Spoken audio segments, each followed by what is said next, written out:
Make sure you like this video, subscribe to the channel. I hope you enjoy this. I hope it helps you out a little bit. Like I said, the other video will be linked below for you to definitely check that out. I highly recommend it. Hey everyone, welcome back to the channel. Thank you so much for stopping by. Today we're going to be showing you how to replace the U-joints on your drive shaft. Now this is going to be for a 2007 Chevy Duramax, and it does cross-reference the years. I don't remember which years they are, but I'll put that in the description below for you. All you're going to need is a ball joint service kit, a 1/2-inch impact with a 7/8 inch socket. I am also going to be utilizing a brand new strap kit from D-Max store with new hardware. Obviously you're going to need your U-joints. These U-joints come with multiple different snap rings. I do believe these ones use the copper ones. These are 410 U-joints from Spicer, non-greasable. And if you want to know why I went with non-greasable versus greasable U-joints, I will do that in the next video as well. It will be on the podcast, so make sure you guys stay tuned for that. Now the first side we're going to work on is going to be the slip yoke side. We're going to go ahead and take the snap rings off first. I am utilizing the new snap-on pliers. I'm a big fan of these, not just because you can pick up a damn coin with them. All right, and then we're going to go ahead and take our ball joint press and line it up as good as you can. And then you're just going to go ahead and drive it on through. The whole purpose of this is to drive the cap through the other side so you can take one of the caps off. I actually broke the one side, so I'm just going to drive it back through the other way then. And then you can take the other cap off, and then it just slides right on out. Now when you're uninstalling them, you do not have to worry about the needle bearings at all because you're obviously not reusing it. But I will say that when you do go to install, make sure you pay attention about these caps because they slide off really easily, and you don't want to loosen up these needle bearings or lose any of these. Ah, look at that, hands are messy. One thing I do want to make sure and show you right here is make sure you're lining this up really good and that you're not going to be binding the U-joint on the ball joint press. So now we're going to go ahead and do it the exact same thing we just did. We're going to put the ball joint press on. We're going to push the U-joint through one way, take the cap off, put the U-joint press the other way, and hopefully take the other cap off. One thing I am making sure I do is, because I'm working with my camera, I always have my crocodile cloth on hand here. I specifically use the power scrub. In circumstances like this, obviously you can tell with my hands, they get really messy. So with crocodile cloth, they clean it up really nicely. And in case I want to go eat some lunch or, you know, handle my newborn baby girl, my hands are always nice and clean. Or if I'm handling my camera, which, you know, cameras are expensive. So just so you know, I always have a link for crocodile cloth in my link tree if you guys are interested in that. So now that you've got your U-joints out, you can go ahead and take your new joint and get that ready to get put in. And this is where I want you to pay very close attention. Currently dealing with some sprinkling rain and stuff. And as previously stated, my camera's very expensive, so I don't want that to get wet. Stand by. Like stated before, you've got to take these caps off, and you don't want to drop these at all because of those needle bearings. So be very careful. If you did drop one of these, or the cap slid off and the needle bearings kind of came off on you, or they were kind of like messed up in there, just take your finger, clean finger, and lightly put them around. So now with the caps off, you're going to go ahead and slide one end in, get your cap and put it on, get your other cap and put the cap in there as well. Now sometimes when you're doing this, you can actually put these in by hand. This one is actually going in very smoothly by hand.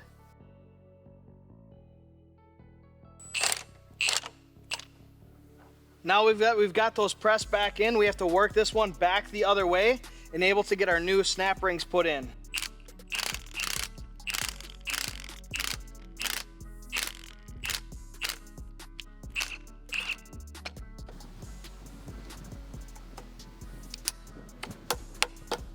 Holy wind. All right, so once you get it installed, just go ahead and move it around. It should be loose, but also stiff at the same time. Now we're gonna go ahead and install our slip yoke. Now here is a closer look at those needle bearings inside these caps. You wanna make sure those are all nice and aligned really well.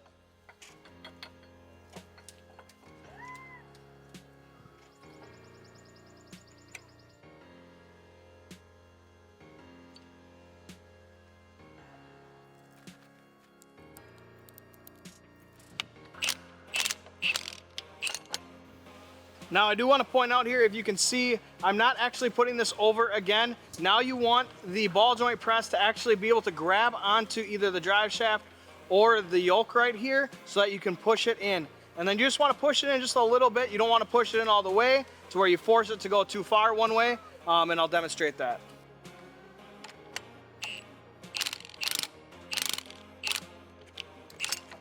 Now once you get them somewhat in, now you're going to go ahead and set the depth so that you can get your snap rings set in.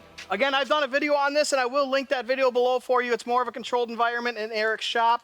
It's very windy out, so I do apologize if the wind is overpowering the video. I really hope it's not. Hopefully my microphone and my camera does a really good job at taking the wind out, as well as maybe editing.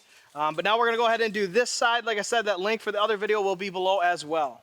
All right, so you're gonna go ahead and go through the same exact process, the same exact steps that you went for the other U-joints. You're just gonna utilize the ball joint press like I did. You don't have to do it this way. Like I said, other people do it other ways. I would highly suggest looking up other videos and seeing exactly what other people are doing versus in comparison to what I am doing. This way for me is just basically the most mobile. For some reason I ran into some issues with this one. This one was just kind of being a bit of a bugger. I think it's just because it was so rusty. The drive shaft is aluminum, but these caps are definitely steel, so just a little rusty and kind of seized up in there. So I should have used some penetrating oil. Once you've got it out, just go ahead and clean out the inside of the channel, exactly where that snap ring is gonna go, that copper snack ring, copper snap ring. Now that you got it cleaned out, you're gonna go ahead and get your new U-joint, take the caps off. Again, be mindful of the needle bearings, very important. Then you're gonna go ahead and put it back in there. This one went in really easily for me, a lot easier than the one on the slip yoke did for some reason. So I was kind of thankful for how much of kind of a bugger it was when I was taking it out. Then you're gonna go ahead and add your snap rings. You should hear a little click. And again, just like before, you're gonna wanna go ahead and feel it, make sure it feels really good, make sure it's kind of nice and snug, but also loose at the same time. Now this is very, very important. What we're about to do is we're gonna go ahead and take the drive shaft, put it under the truck. I will, like I said, watch the video that I had linked below. It's a little bit easier to see. Be mindful of these caps. You don't want these caps to fall out. This, at this point, is when sometimes if you get a little sloppy, or if you get a little rushed, or if you're tired, take a second. You don't want these caps to fall off on you, and then your needle bearings are messed up, and then you gotta kind of mess with this a little bit. It gets a little annoying, so speaking from experience. But we're gonna go ahead and utilize our DMAX Store strap kit here. It's a good strap kit, good hardware. I like it.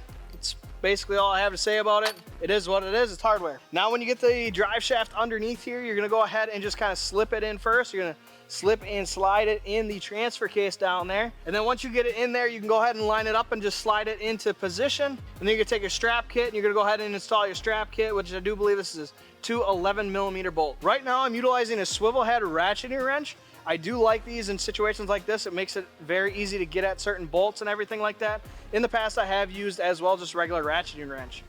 This is going to be a 15 foot-pounds, and also this is an Icon brand. There are many other brands out there like this, but I've had good luck with this brand for this wrench. And one more time, I will say it's 15 foot-pounds. That is what I know from factory. I don't know if that's exactly what DMAX Store torque specs are for that. They don't have that in type of instructions or anything, so I highly suggest going off manufacturer specifications.